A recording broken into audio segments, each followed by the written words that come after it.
Welcome everybody to our second episode, if you call it that, of our Culture Talks webinar series, which we are hosting for International Education Week this week.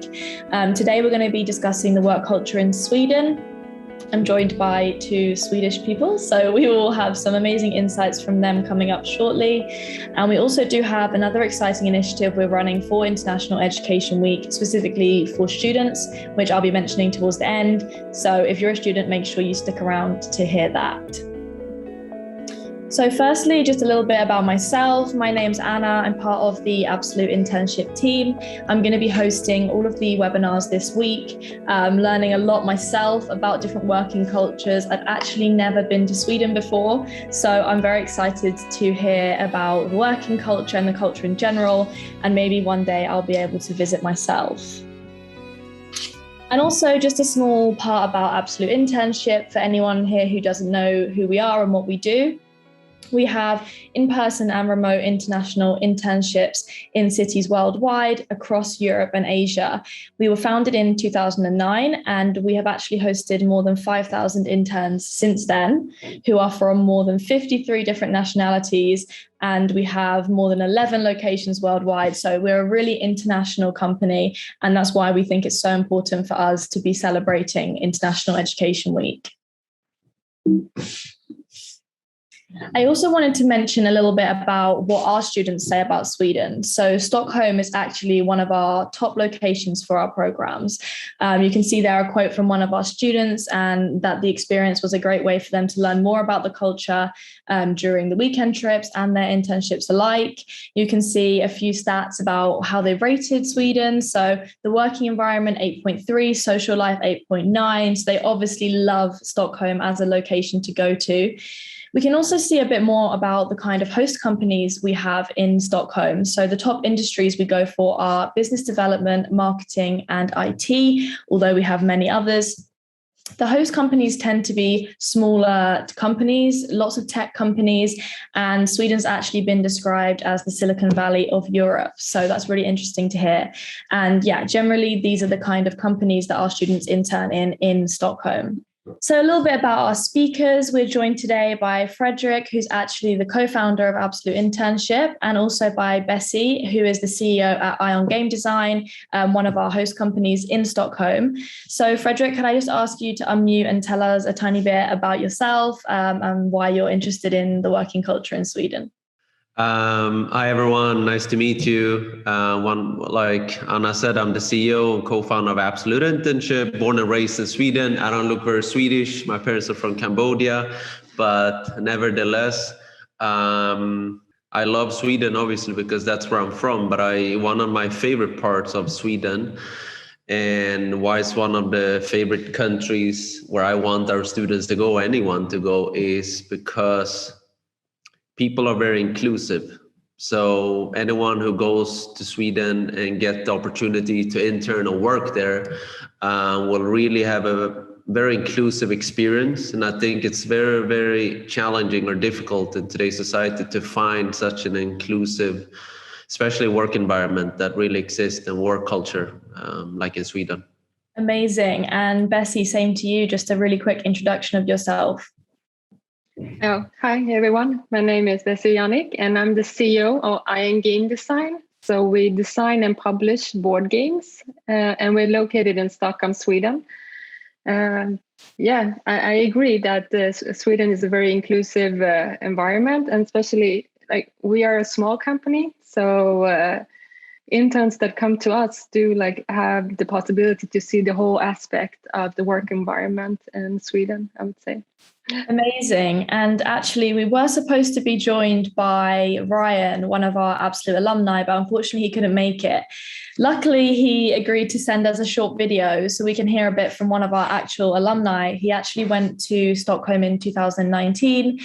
He did I believe it was 8-week internship. He's from China, so he has a really international background. He's been all over the place. He now works in Portugal.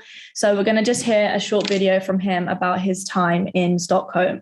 So hello guys, my name is Ryan and I'm from China. So currently I'm doing a master in business management in Portugal in Nova Business School. and I'm specialized in general marketing communication. And I'm also doing my master's thesis now. I'm also working with LG Electronics Portugal. So talking about my experience in Sweden. So back then, this overall internship thing happened in 2019 in the middle of summer. And I did my internship through Absolute Internship with the Swedish startup. It's a pet food company actually for 2 months. And after that, after some discussion with the company, I stayed for a longer period with the company to help them with the further process. Another perspective is that I really feel the Swedish working culture, they really value and treasure inclusion and diversity. I remember back then it was really, such a small team, and we had a Finnish girl and a German guy, and me as a Chinese people there. It's completely different, like nationalities all mixed and combo together. And I remember every day, basically 24/7, we only speak English, no other language. No, literally, I don't hear Swedish around me, basically. And also I feel, how do I say, different people, their different values are being, being prioritized or being treasured, being respected. For example, there was a girl, a Finnish girl, and she was our art director. And people in art, they are quite creative, and their style is a little bit different from other people could be. Maybe that's why they can make unique contribution to the company. And she identified herself as queer, and she's a vegan girl. So the company give her lots of freedom and always give her special care. For example, every day for the breakfast, we have Oatly, I remember.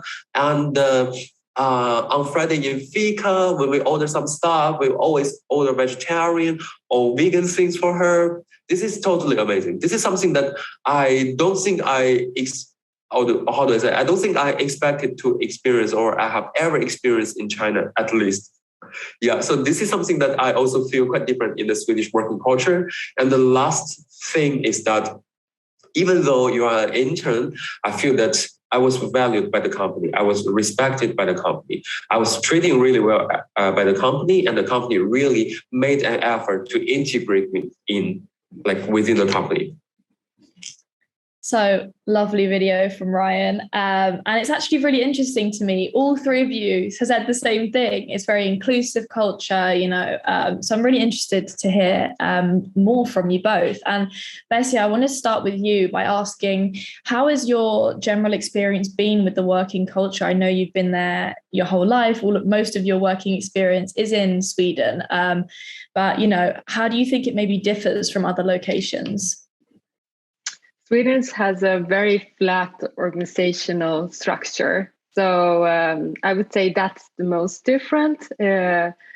Just being in the company, you have very informal clothing. Your boss, you greet them with their first name. And everybody they have their special role in the company, but everybody has the possibility to make decisions based on their place in the company. So I would say that's the most different that people react on, that I, as a CEO, I sit with them and have Fika, which is the coffee break, and that I'm one of the colleagues instead of just being the CEO, even if I do take the decisions. So I would say that flat hierarchies and the decision making is very different as well, as I said. So people have their responsibility, can take decisions. Another thing that we are very functional people. Mm-hmm. So being 10 minutes early is being on time to anything. So to meetings, to work, so that's also something that is different from other places, I would say. Amazing. That's super interesting. And Freddie, I know you're a super international guy. You've worked in loads of different countries. What would you say stands out for you in terms of Stockholm or Sweden in general as something really different or really great for you? By the way, amazing points by Bessie. I completely agree to all of them. But I think one really strong point is that, at least the experience that I had working in Sweden, as a 19-year-old guy in one of the banks there, was that no one was counting your hours. It was expected that you brought results, and that's what you were judged at. And I know that's fashionable now, and that's it's modern, but 12 years ago, it wasn't like that. It was all about the hours that you had to really show up at certain times. And I know that's the case in many industries and many cultures around the world. But in Sweden, you're expected to do your part, so to speak, no matter hours. So there's a lot of trust, which is nice amongst the team. And Bessie, I know, again, you've lived there a very long time, but what do you think maybe other people that come into your company have experienced as a culture shock? I know you've hosted a lot of our interns who are from all over the world. So have they shared with you any culture shocks they've experienced? We have had 2 interns coming from Absolute Internship, and they've been great. I think, again, the responsibility, that's the most culture shock, because you come as an intern and think that you would just be copying papers or doing like small stuff, but immediately they are taken into being one of the team and taking a lot of responsibility in the assignments they are given. And I do expect from them, as the CEO and the boss, that they deliver what tasks they have gotten, and that they come up with their own ideas. So in Sweden, really, all employees should express their thoughts, and if they don't agree with me, that's also something I do want to hear from our employees. Yeah, I'm sure that's a shock for some of them. A lot of our interns come from the US, and I think the culture there is very different in terms of what an intern does. So it's a really good experience for them to go somewhere where they do get that responsibility. And Fredrik, speaking on behalf of all of the interns you've sent to Stockholm, what do you think their best practices should be? Like, how can an intern succeed in Sweden? There are so many. I think there's so many best practices, Anna, but I think one of them is just to chill out and not put so much pressure on themselves. And I think everyone wanna, show the best sides of themselves, and you will. So be yourself. Don't put so much pressure on yourself. I think Bessie put a very, very good advice to always be on time, which means showing up 10 or 15 minutes early, because that's really being on time. It's very, very disrespectful to be late, so to speak, in Sweden. And I think another one is to really try to adapt to the local culture. And it's easy in Sweden, because if you have colleagues from Sweden, try to get to know them. People are very open, Bessie was just saying, like, in her company, she's having Fika, with her colleagues, no matter like status of profile or position in the company. And I think as an intern, take advantage of that, talk to your employees, ask them what they're doing in the weekend. Swedish people are shy. So be the one who's proactive. Like, okay, so I don't know, Jessica, would you like to have a Fika on Friday, or do you want to go for do you want to do something after work? Be that person, be proactive. And I think as a student coming to Sweden, you're going to be winning more, and you're going to have a much better experience. Amazing advice. And I know we've actually mentioned the word Fika like 5 times already. I'm just thinking maybe some people in the audience don't know what Fika is. And the only reason I actually know what it is because Fredrik's podcast is called Fika with Rice. And I was like, what does that mean? What's Fika? So maybe Fredrik, you could explain what the concept of Fika is and how important it is in the culture. So I think Fika it's much more than just a coffee break. So when I used to live in Japan, I was having a little presentation on my campus among all the exchange students and Japanese students. I tried to explain the concept of Fika. There was this student from the US, and he said, well, in the US, we just call it the coffee break. And it hurt my heart, it was like it put a knife in my heart. And it's not just a coffee break. I think it's in Sweden, what we like to do is that you meet up, whether that's at work or outside of work, just to have a coffee or a tea, something to eat, and just to have a cozy time, and just chit chat about things. And I think it's a very important aspect of the culture where bonding happens and friendships are being built and relationships are being built. And to be honest, I haven't every time I live abroad now, right, in Barcelona, but I think that's one of my biggest things that I miss from Sweden is the Fika times, because of that bonding period and bonding time that really happens. I don't know, what do you think, Bessie? No, I would completely agree with you. And I want to add to that also informal meetings happens during Fika. So I would say don't miss out on Fika, even if it feels like I'm working and I don't want to take the break, but it's really important to be part of that break. So it's not just that it's personal, private stuff, but sometimes or a lot of times there is informal meetings going on during that time. So really interesting. And apart from making sure you attend the Fika, what advice would you give to a student who's thinking about interning in Sweden? What's your number one advice to them? They should definitely do it, first off. It's because the working environment in Sweden is very different and very nice and relaxing. And you do get a lot of responsibility, and you should take that as a responsibility and be really independent and have time to express your own, creative minds and things, processes, so on. Mm-hmm.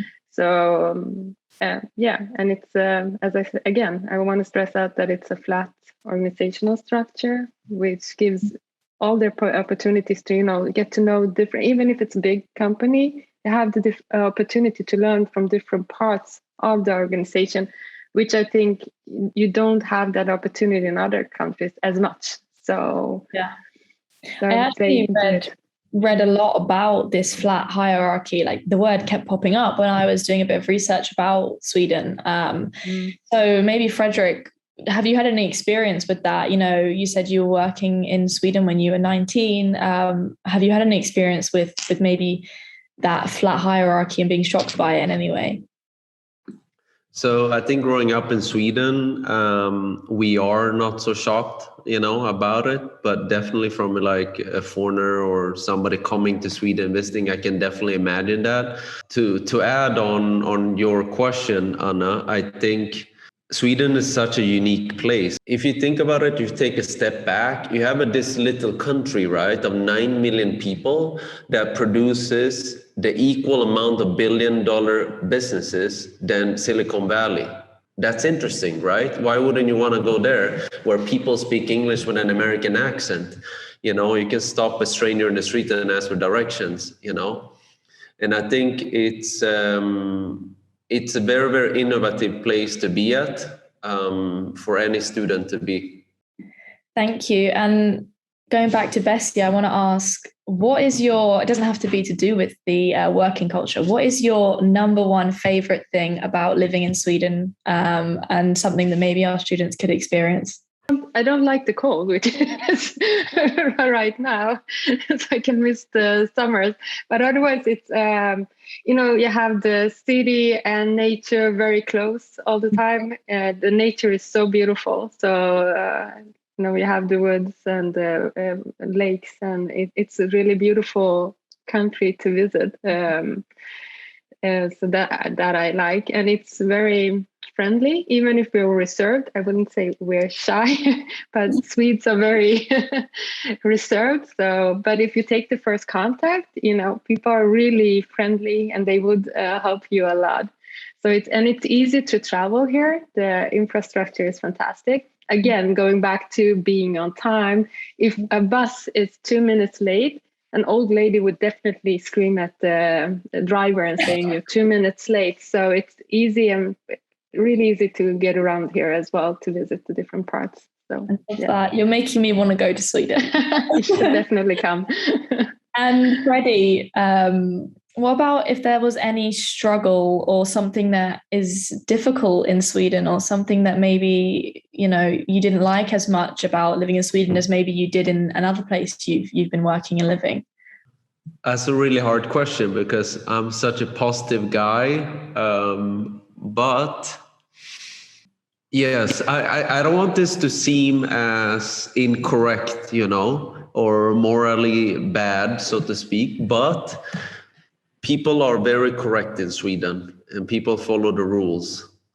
So if you want to have something achieved that hasn't been done before, or in a new way, so to speak, and you need to bend the rules a bit, it's going to be very, very difficult. I think that's one.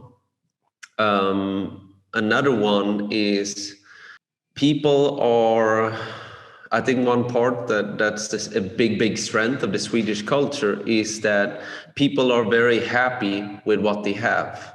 I mean, it's one of the reasons why Sweden is ranked among the top 10 countries in the world of being the most happiest, you know. But if you want to strike out and you want to do something that is sort of extraordinary, it's not very common. And when it's not very common, people have their views on it, so to speak. And you have to be very mentally strong. You have to be, you really need to have your guts, you know, in Sweden to go your own way, to succeed in anything that you want to achieve in. What do you think of that, Bessie?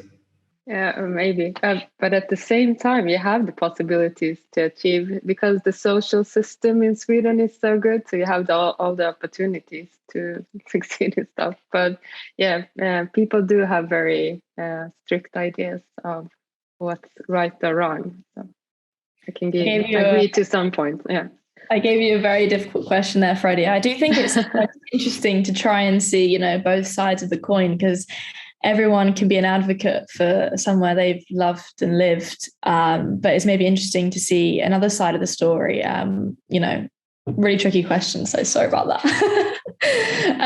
We're reaching actually 6:30, which means we're coming towards the Q&A section of the webinar. So if anyone in the audience is starting to think of any questions they may have for Bessie or Freddie or even myself, please start putting them in the chat so we can have a look and get talking on those. I did have one final question for Freddie, actually, because I didn't ask you this. You've seen loads of interns go to Stockholm and Sweden, and you've lived in Sweden yourself. I'd love to know your top tip for an intern on how they can, you know, really thrive and how they can stand out from the crowd, maybe. I think that's a great question, Anna. I think just to sum up, I think we discussed a lot of those points. I think one of them is really to take the first step that Bessie was saying when it comes to your colleagues and people in your company and people that you meet in Sweden. Be the one who takes the first step, inviting them out for Fika or lunch.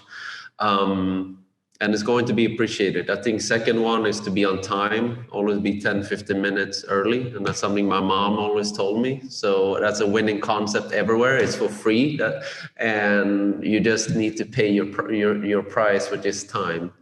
And I think thirdly, don't put so much pressure on yourself. You know, believe in yourself and be open-minded in terms of embracing the work culture. And they're really good tips, to be honest, for any intern, not necessarily just in Sweden. So really nice tips. We do have a question to any of you. What's one thing that students may find challenging when interning in Stockholm? Maybe Bessie, you can start, and then Freddie, you can share something as well.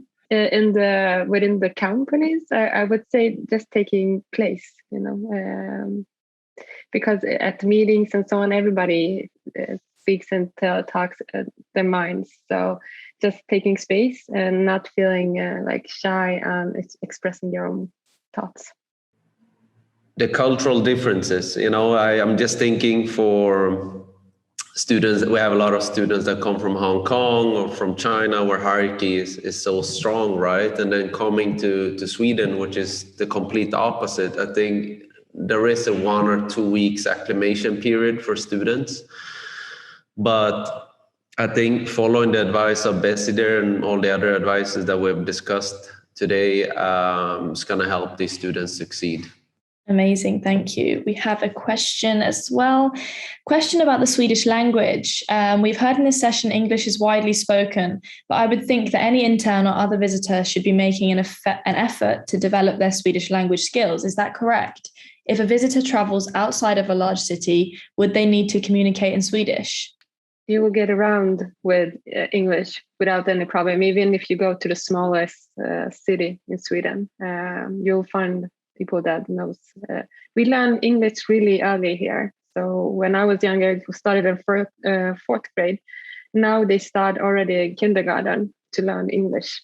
So, and all of our television shows, movies have subtitles, so it's always in the original language. So English, it's definitely enough. And people from other countries living here, sometimes they don't even learn Swedish. But I would say learn Swedish if you are if you're going to live here for a longer time. I would say learn Swedish, but you don't need to. Amazing. Yeah. I always think it's nice to, at least know a few phrases, or, maybe it shows a bit of respect to the culture, and you can connect with people on a deeper level and show that you're really interested in where you are and what you're doing. So yeah, although it may not be essential, it may be nice to learn a couple of things. So yeah, any other questions from the audience? You can also feel free to unmute yourself and join in the conversation. If you have something you'd like to add, that's absolutely fine. And if not, I'll just keep asking you questions, because I have things I'd like to know still. So we'll give a couple, a minute or two to see if anybody wants to add anything, and if not, I'll carry on with some of my questions. Oh, we have another question. Thank you. Can you easily transition from an internship through Absolute Internship to working and living in Sweden? Freddie, I think that might be a good one for you. Yes, absolutely. I think we've had many case studies through Absolute where we had students from China and Hong Kong specifically transition from being an intern to a full-time team member, employee of their host company. So it definitely happens. I wouldn't say it's easy, because every student is different and all the host company's needs are different. But I think if you put your best foot forward, you're always proactive, you're always the one that is early in the office and leave late, and you show result, and you're being unique itself and delivering more than what you're asked, you definitely have a very, very fair chance. Mm-hmm. Agreed. And to be honest, I'd add there that anyone doing an internship is a way to get your foot in the door. If you did want to return to Sweden or stay in Sweden, and after you've done an internship there, you already have connections, you already have friends, you have people you can reach out to. So doing an internship definitely makes it easier than just doing it and moving off the bat without having been there before. So yeah, keep the questions coming in. But while we wait, I'll just, keep chatting. I found something really interesting to me. I found that online, this might not be accurate, but apparently in Sweden, you get 5 weeks of holiday a year. Maybe that's why they're the happiest people. Yeah, that's true. So 5 weeks, and usually people take it during the summer, I would say. So July, it's really difficult to get hold of a Swede in July because everybody's on vacation. So before it was even worse. It's better now, but before, like, whole Sweden closed down in July because people took most of their vacation, like 4 weeks in the summer, and then 1 week during Christmas is usually what everyone does. Amazing. That sounds nice. Sounds like a great place to live, having a good work-life balance. That was actually another thing I wanted to mention. I feel like through my research, everything kept popping up the same, that it's an amazing work-life balance, and people really do leave the office at 5 or 6. I mean, not in every case, but generally, people have that good balance. Freddie, did you find that when you were working there, you could switch off? I mean, maybe it's different for you because you have the entrepreneur brain, but what do you think about that? I think it's great. I mean, I think it was different for me because I was working part-time. I was, studying at the university, and then I was working after school, right, in the evenings. But through friends and family members who chose to start earlier. So it's a lot of companies that were team members, they arrive at like 7 in the morning instead, and then they leave like at 3 or 4. But they get the work done, And I think that's it's very beautiful to see. And I know that there's a shift in a lot of cultures around the world now, post-COVID, that, okay, well, they've seen now that people are productive at other times than 9 to 6. Yeah, I did. Thank you. And I know we did speak briefly about this with Bessie, that Swedes can be quite direct communicators and in a sort of saying what you mean and meaning what you say sort of way. Like you get what you're given. It's on the face, like everything's as you see it. Do you think that's true, Bessie? And is there any way you'd recommend is the best like communication style to reciprocate maybe? We don't like conflict here. So we would avoid conflict, but we do say what we mean. So it's better to be honest, which I said several times. Even if it's to your boss, it's better to say if something is not working, and we do expect that. So, but we try to avoid conflicts. Everybody is really polite, I would say. So, but we say yes if it's yes and no if it's a no. So not, my parents are originally from Turkey, and there you talk around something a lot. So, and Swedes don't do that. I don't know if Freddie agrees with me, but no, I agree with you. And I've done so many personality tests, and it always shows that I don't like conflict, and I think it's so ingrained in me. Growing up in Sweden. Yes, I mean, I would say to answer your question, I do believe Swedes are more direct than many other cultures, but they do it in a very polite way because they don't want that conflict, right? So they do it in a very polite way. So it makes you feel good. They don't use the sandwich method that they use in the US, to deliver like negative feedback, but I don't think I'm not shocked to see that Stockholm and our Sweden program by Absolute Internship is the most highly ranked program out there because, the host companies are awesome. They're really welcoming, inclusive to our team members, and the culture makes it a very, very unique place to be. Amazing. Thank you so much. I think we don't have any questions from the audience, and I've learned so much already. I wouldn't want to keep you any longer. We'd be here all night. So I just want to say a massive thank you to everyone who's joined us, including our amazing speakers. Both of you have shared some amazing things, and I've learned so much in such a short space of time. Just want to mention tomorrow we'll be talking about Spain, which is where we're based. So we're going to have a lot to share on that topic. As you can see, it's casual and livable. So you get a little taster of what's to come tomorrow. That's at the same time again tomorrow. You can follow our Instagram, TikTok, LinkedIn. You can see more things coming up. Okay. Thank you very much, everyone.